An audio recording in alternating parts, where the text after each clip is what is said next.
Bonjour, nous sommes les terminales SAPAT du lycée Martin Luther King à Narbonne. Nous allons vous présenter notre projet. Nous avons travaillé sur les TMS, les troubles musculo-squelettiques. Nous avons remarqué en effet que 94,6 salariés sur 1000 en souffrent, avec une hausse de 2% en 2019. Les aides à domicile en souffrent suite à une mauvaise ergonomie sur leur lieu de travail, souvent causée à cause d'un manque de matériel. Quels sont les risques principaux? Alors, il y a les risques liés aux déplacements fréquents et à la circulation. Ensuite, il y a les risques psychosociaux liés aux relations avec les bénéficiaires et les familles. Ensuite, il y a les risques infectieux par contact avec des personnes malades, du linge ou objets infectés. Ensuite, il y a les risques chimiques liés aux produits ménagers. Et pour finir, il y a les risques liés à la manutention professionnelle.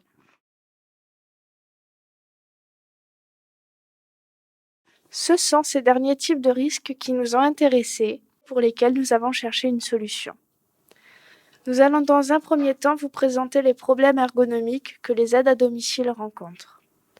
Dans un deuxième temps, nous vous parlerons des dommages physiques que peuvent provoquer les TMS et les maladies professionnelles.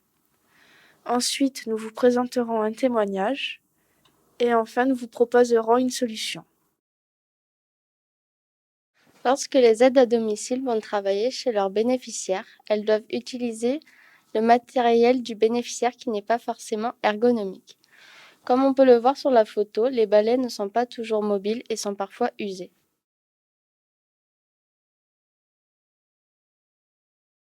Ces balais peuvent provoquer un lumbago.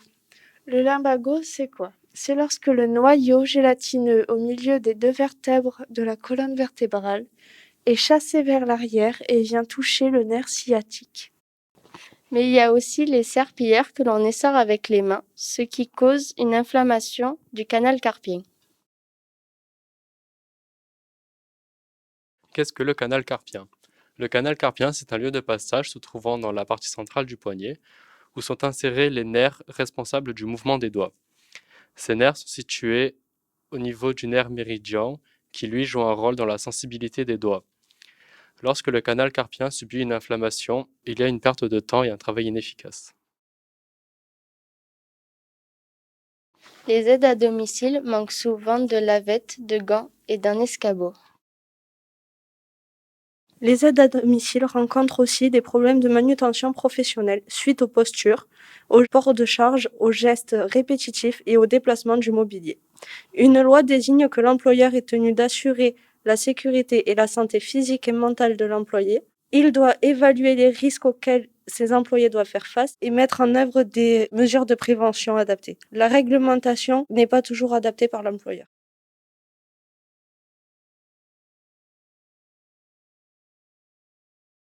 Je suis actuellement avec Camille, une aide à domicile, qui témoigne face à son accident du travail. Bonjour Camille. Bonjour. Quel type de TMS vous êtes-vous faite? J'ai eu une inflammation au canal carpien qui a donné suite à une opération et 45 jours d'arrêt de travail. Comment cela est-il arrivé? Chaque jour, chez chaque bénéficiaire, pour essorer les serpillères, j'effectue un geste répétitif, donc celui-ci. Et au fil du temps, j'ai commencé à avoir des douleurs au poignet. Pensez-vous qu'avec un matériel adapté, vous auriez eu ce problème? Non, je pense pas. D'accord, merci d'avoir répondu à mes questions. Avec plaisir.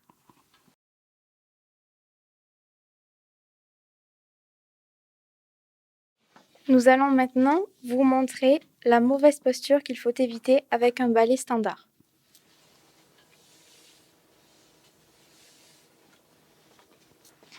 Notre kit à domicile est constitué d'un balai et d'un seau essoreur Vileda, ainsi que des gaz préimprégnés. L'essorage évite d'avoir une blessure au niveau du canal carpien, car il suffit simplement de presser la lavette dans le seau essoreur.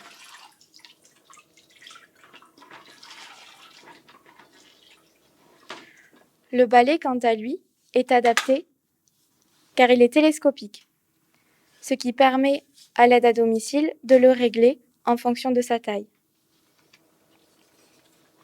Il est également très maniable, ce qui va permettre d'effectuer un nettoyage efficace tout en gardant le dos droit.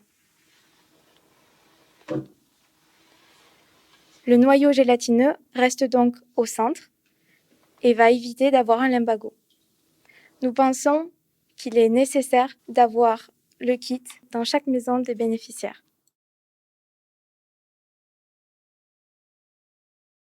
Pourquoi il est adapté? La technique du nettoyage humide permet d'obtenir un nettoyage complet jusqu'à 90%. Le nettoyage sec, lui, dépose beaucoup de poussière dans l'air, jusqu'à 65%, voire 80% de poussière déplacée. Le balai est très résistant, il fait 1 cm d'épaisseur et est très maniable.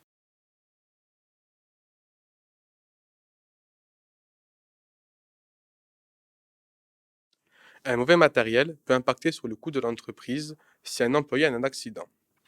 L'employeur va devoir prendre en charge indirectement les frais d'hospitalisation et les frais de rééducation.